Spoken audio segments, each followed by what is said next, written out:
Hello, I'm Chuck Wooden, and I'm also joined by my co-hosts, Monique Melanson-Hunter, and you're watching the Veterans Corner. Thank you, Chuck. If you haven't seen the Veterans Corner before, it's a show dedicated to our veterans, their families, and all those who give their support to the veteran community. Thanks, Monique. One of our topics, if you've watched this show a lot in the past, you'll know this gentleman to my right, Monique's left. Gerry's been here a number of times. Each time has been an enormous amount of information. A lot of this stuff, we've learned a lot over the time that you've been here in the past. We're going to be talking about Agent Orange and some of the House bills and the Senate bill. Was it House Bill 556 and Senate Bill 332? Correct. Yep. So we got Gerry Wright with us. Gerry has got actually a long resume. Gerry served in the United States Army. He served with the 19th Combat Engineers from 1969 to 1970 in Vietnam. He is an Agent Orange survivor. He was inducted into the Connecticut Veterans Hall of Fame in 2014. And you know, every time we introduce you, that's a major accomplishment. And I want to thank you. I mean, that's congratulations on that. Thank you. You're welcome. He is also a member of the following VSOs, Veteran Service Organizations, the American Legion, VFW, DAV, also the Vietnam Veterans Of America. of America, and also the AMVETS. We can go on. I've seen his resume, and it'd probably take the whole 25-minute show. But Gerry, welcome back. It's great to have you. Thanks, it Chuck. really is. Thanks, Monique. Thank you so much, You're Gerry. welcome. You know, if you want to just share, actually, I pretty much told them when you were in, what branch. So we're just going to move on. You know, on behalf of the Veterans Corner, the viewers, we want to thank you very much for your service. You're welcome. So there's so much information that we've got to cover. And just to let the viewers know, this is going to be another two-part segment.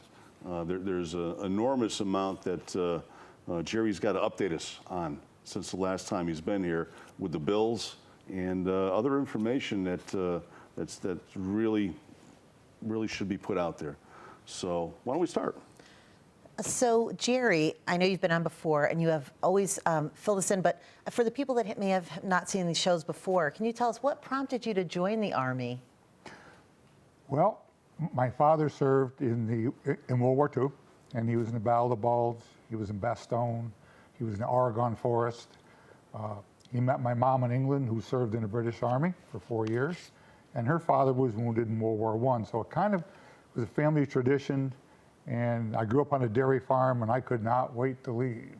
I thought 24/7 was tough till I got in the military, and I actually put weight on in basic training and thought it was pretty easy getting up at 5 o'clock in the morning or 4 o'clock because I've been doing it for, at that point, 19 years. But I just wanted to do it to follow my dad's footsteps, and I wanted to be an airborne ranger, but he said, no, go get a trade, and I became a heavy equipment operator. Oh, very interesting. Yep.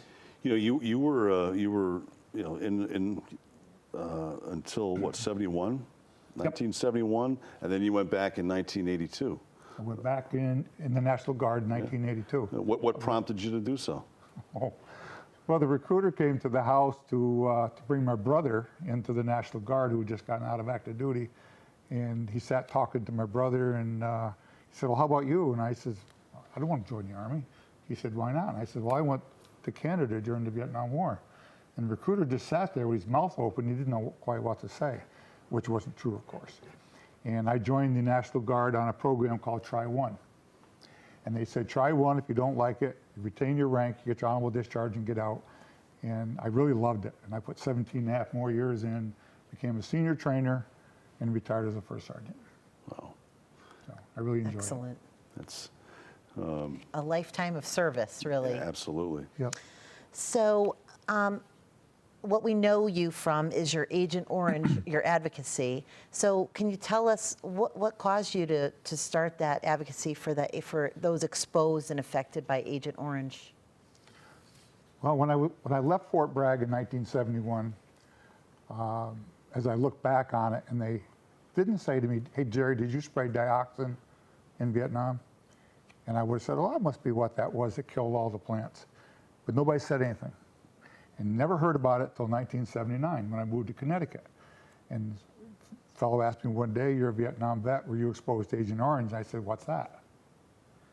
And so I went to West Haven VA, I had an Agent Orange exam, and I said I had chloracne, had heart disease, and they denied my claim immediately. So that's when I started saving all the literature I could find on Agent Orange, and I filled the trunk full. So when I retired 3 years ago, when I sold my business in Bolton, I went through my trunk of memorabilia, and all this Agent Orange stuff kept coming up. I said, "What's going on here? What's going on here?" And I started researching it, and that's when I found out that I need to make a difference. Yeah. And you have. Yes. What the VA does is they inflate numbers, and they don't tell whole truths. So when you look at the 14 diseases they say that we could have, 3 of those have end dates, Yeah. onset dates of 1 year of separation from toxic and a 10% disability, but didn't tell us about it for 8 years. And that really upsetted me when they would do something like that. How can you put an end date on an illness? You can't. That was my question. Technically, I mean, it's common sense would indicate that I mean, Yep. it's something that that shouldn't be. I think that's the proper wording right. for that. You know, as you traveled across the country, you talked to many veterans. I know we've talked about this on earlier shows. Yeah. What was their take on why it's taking so long to get fair treatment and the disability ratings for Agent Orange? I'd like to read something, if you don't mind. Currently, the United States of America has 308 million citizens, and yet only 2.1 million serve in the armed forces and reserves. That's less than 1% of this nation's citizens, whose sole duty is to protect the rights and freedom of the other 99%. 17.5 are women. So when I traveled across the country, it was stopping at truck stops, stopping at rest areas, and you know I was riding an orange Honda Yeah. Goldwing trike with a trailer, letters sprayed and betrayed, and boy, did that draw attention. And people would come over to me and they said, "I have Agent Orange. My grandfather died from Agent Orange. My uncle died from Agent Orange." You don't die from Agent Orange. You die from the presumptive diseases caused by Agent Orange. Yeah. So there's 14 of them. The VA says 14. Well, for 3 of them have end dates, then there's only 11. 11, That's right. right? Yeah. Now, within the last couple of weeks, the VA says, "Well, we think we're going to add 9 more." Well, they already know if they're holding back because the Vietnam veteran is dying at the rate of 390 a day, and out of the I think it was 2.2 million of us that served in country, there's less than 850,000 of us left. So they delay it, they deny it, and they wait till you die. What a That shame. they don't have to pay the money. The VA has a budget this big, okay? 600 billion, let's say. They can't draw from that. They can only spend what they got. So in order for our bill to get through the House and the Senate, we have to have what they call a score. And the score is the attorneys in Washington sit down with the VA and determine what's it going to cost the VA if they eliminate those onset dates. What's it going to cost? It's all about the money. Yeah. And that's what I'm running up against now is finding co-sponsors to those bills because we don't have a score yet. We don't know what's going to cost, 1 billion, 5 billion. You know, when they said the Blue Water Navy, there was 90,000 of the Blue Water Navy sailors that were contaminated from the Agent Orange because they served within a 12 nautical miles off the coast. There's not 90,000. There's only 52,000 left. Yeah. So they based their 5.5 billion on 90,000, not on 52, which is only 1.6 billion. Give or take a few billion. You know, you had mentioned the blue water, and I think that was one of the questions that we had coming up. I don't know if it's going to be this show or the next show, but just to give the viewers that haven't seen prior shows that we've done about this topic, can you tell them, you know, How they're contaminated? Yeah, why is it? I mean, who would think? I mean, I wouldn't have thought it until, you know, we've talked about it on the show. Yep. As why is the Navy? I mean, why are they affected, and why is it so much more severe for them? Can you share with the viewers a little bit about that? Yep. Well, when the C-123s aircraft sprayed the mountains, the Ho Chi Minh Trail, Da Nang, they sprayed over rivers. And where does the waters flow? Into the Sound, to the Gulf, or into the Red China Sea, in that case. The ships that would come in would be loaded with food, ammo, equipment, whatever. And as they would unload, they would take on water for ballast. Yeah. So they would ballast up the water. And then when they would leave to go back to Guam or Okinawa, wherever they were stationed to pick up more supplies, they would use that water to cool their engines, and they would heat it to get rid of the salt, and they would drink it, shower in it. And so when they got to Okinawa or Guam, they would disperse the water to take on more food or ammo, whatever. Well, when you heat up dioxin, which is the most powerful poison known to man, it increases at 12%. So the sailors were showering and drinking all this water, like 770 Food ships, I think preparation. there was, over the 10-year period, 770 ships, my Lord. Yeah. So, and that's how it got contaminated and brought back and forth. Well, any ship that you know, Chuck, would have barnacles on it. Yeah. And when the ships would be loading each other, they would bump and knock the barnacles off. The barnacles would go in the water and contaminate the water. And that's not just, you had mentioned Guam and some of those ports. That's also here. I've heard a lot of, you know, on Facebook, social media, Yep. from Vietnam veterans who are on the same mission with you and cause. They work side by side with you, and they said it's in our ports. Unbelievable. Subic Bay Yeah. is so contaminated right now, even today. I mean, you got the two major ports here in the U.S., and that's San Diego on the West Coast and Norfolk on the East Coast. Yep. But this stuff was stored in 55-gallon drums, which are metal. And over a period of time, metal deteriorates. Yeah. Yeah. And this stuff starts leaking out, and they don't know how to control it. You can't heat it to get rid of it. What do you do, bury it? Yeah. So we don't know. We're spending a lot of money over in Vietnam. Again, this past week, I think it was another 140 million that they're spending over there this next few months to clean up another base. And yet the land is still barren. Yeah. You know, so toxic over there, it's still barren. Jerry, are you getting any help from Congressman Courtney on the House or from Senator Blumenthal on Senate? Are you getting any help from them? Well, I'd have to say yes. They've been very supportive. Congressman Courtney's been really supportive. We now have 6 co-sponsors on our bill. We have 3 Republicans, we have 3 Democrats, which now we're bipartisan. We have a congressman from Ohio, Stevers, who just signed on, DeLauro, Larson, and my golly, and Young from Alaska has signed on. So we're still short 1 congressman and 1 senator from Connecticut to get behind this bill. But right now, I mean, you obviously, I know you've got Senator Blumenthal's yeah. support. Yes. You've been all over the place with him, and we'll talk a little bit more about your trip to D.C. Okay. You know, with the senator.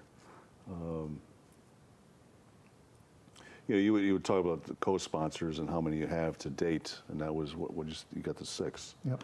So On the House side. on the House side, We have 0 on the Senate side. 0. 0. Just the Senator Blumenthal. Senator Blumenthal that introduced the bill in February. Yeah. How does it look? Well, Predictions. if it doesn't get done this year, see, the 116th Congress is good for 2 years. So we've got 2 years to put this together. Yeah. And if we don't get this within 2 years, then it's all for nothing. Yeah. Everything we've done is gone unless it gets reintroduced again. How many more times does it have to get reintroduced? This bill has to be co-sponsored enough that the head of the House can bring it to the floor and they can read it and they have to vote on it.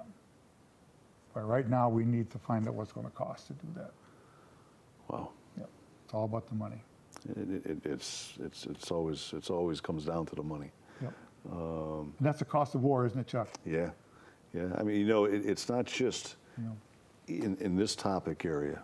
It's any time when you're dealing with, the state, right. even municipalities. That's Yeah. right. I mean, it all comes down to the money, and it's unfortunate. And it's controlled by a few. Yeah. Affects many, right, Yep. Gerry? Yep. What's your feelings on the VA healthcare system right now? I mean, do you think it's has the best interest at heart for our veterans, or is it? Well, actually, the question I was going to ask you is pretty much what we've been talking about. Yeah. It's all about the money. I guess one thing we haven't touched on is: do you think that down the road it should be privatized? No. Okay. Okay. Boy, he was I'm not going to ask you another Definite question. about that. So why not? Because the Veterans Administration is for veterans. Yeah. Okay? I've got it right here that less than 30% of the veterans in this country use the Veterans Healthcare System. Yeah. Okay? Why not? Is it because of social media, where they read that another veteran committed suicide in the parking lot of the VA? Yeah. He did not get help. What's the actual story behind that? I find the Newington VA and the West Haven VA to be awesome. Yeah. I've been at the Albany VA back in the 80s. I thought they were awesome. The healthcare system in Newington, they actually go out of their way. But my cardiologist at the end of my visit, a week later, will call me, Gerry, are you okay? Yeah. Are you taking your medication on time? They're concerned. Right. They're concerned. They're very thoughtful, very caring people. Yes, there's a lot of veterans that go to the VA that maybe are put off to the side because of a certain healthcare worker. Yeah. And that shouldn't be the fault of the VA. That should be the fault of the administration to make sure that their healthcare workers are taking care of the veterans. Now, I can speak for myself, and I'm sure there's a lot more veterans like me who do not utilize the VA. It's because we have benefits, may it be Correct. through municipalities or, in my case, state, Right. being someone who retired from the Department of Corrections. I've never gone to the VA because of that. I've got, but then again, I haven't gotten the service that you have. I mean, I've never had any of my doctors calling me. Right, a couple weeks down the road, asking how you're doing. Right. Not saying that they're not good doctors. Not good doctors, right. It's just that's one thing that stood out when you had said that. Yep. But that's my story. I mean, and I'm sure there's many others like me. And I'm wondering maybe if we that are on that other healthcare, maybe we should start taking advantage of maybe both and going to the VA. You should. Yeah. I encourage any Vietnam vet who thinks that they were exposed to Agent Orange to go and have their Agent Orange examination and the registry. You've got to register, especially the burn pits today from Afghanistan and Iraq. Yeah. Those veterans need to get on the registry.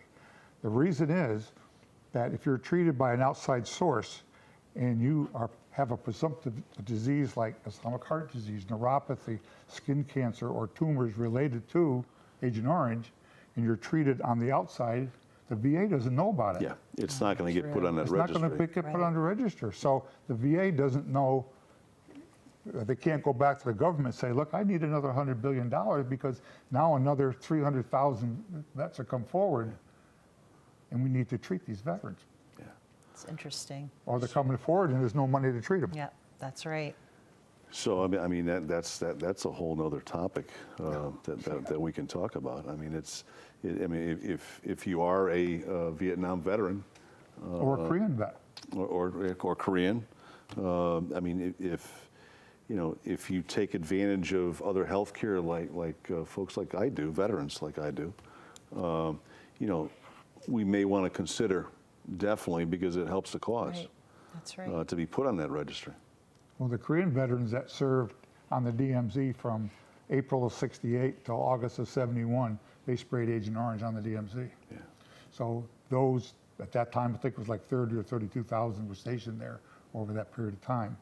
They need to get on the registry as well. You had mentioned when I said Vietnam veterans, and you said Korean, but you had mentioned earlier, and I wrote it down because this is a topic that I've been wanting to get on the show. And it's the burn pits. Right.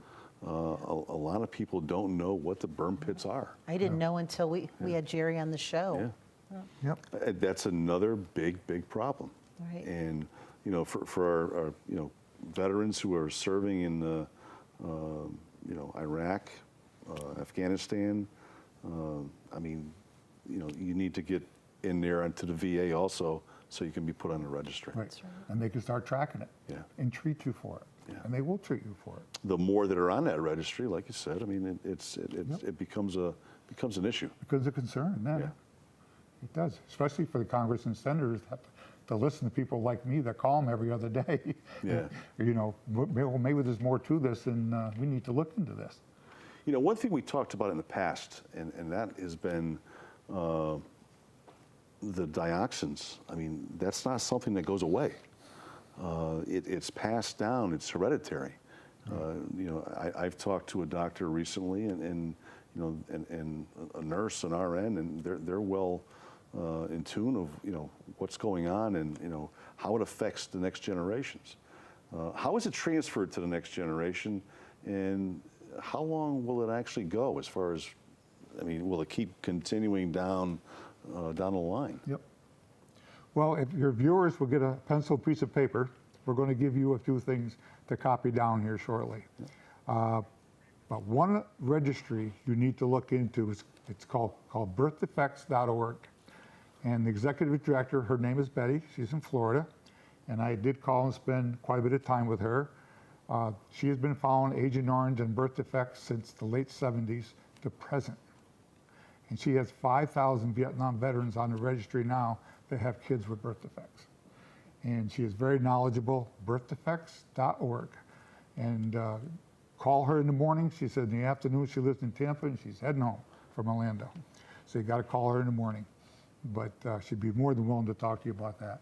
And it is transferred, they've found out, through semen from the contaminated veteran to the woman. When she becomes pregnant, then the child more than likely will have some kind of illness due to Agent Orange, whether it be cleft palates, spinal bifida, tumors, heart disease, cancer, or like the one veteran that I met out in Bandon, Oregon. His daughter was born with a heart outside her body. Wow. And there's no reason for that. There's nothing in the 3 or 4 generations of his family that has any birth defects. And all of a sudden, his kids have birth defects. And that's where the registry, they need scientific evidence. They need to get in there and study this and find out why is it causing this. If we don't help the Vietnam vet, at least we can do is help the next generation. Because as the VA stated last week, that this poison dioxin changes your DNA. What's it going to be like for the next 2 or 3 generations that have to lead this country? Are they going to want to go in the military when they know that their uncle died from Agent Orange or their brother died from the burn pits? Yeah. Are they going to want to join the military? With all this information and out of all the shows, always when you're here, it's just you always have my and Monique's 100% Yes. attention, because this you would think that with all this information you would have 100 co-sponsors by now. You would think, but you know what? That's a topic for the next segment. Okay. As always, the 25 minutes goes by so fast. We've got a whole bunch of information to cover on the second one. So with that being said, I want to thank you. Thank you for being Thanks here. for having me, Chuck. Thank you so Thanks, much, Monique. Gerry. Good job. It's great to see you again, and I'm looking forward to the next segment. So with that being said, that's all the time we have. Once again, I want to thank our guests this evening for being here. I want to thank you, the viewers, for joining us. I'm Chuck Wooden. I'm Monique Melanson-Hunter. Good night, and we'll see you next time on the Veterans Corner. Good night.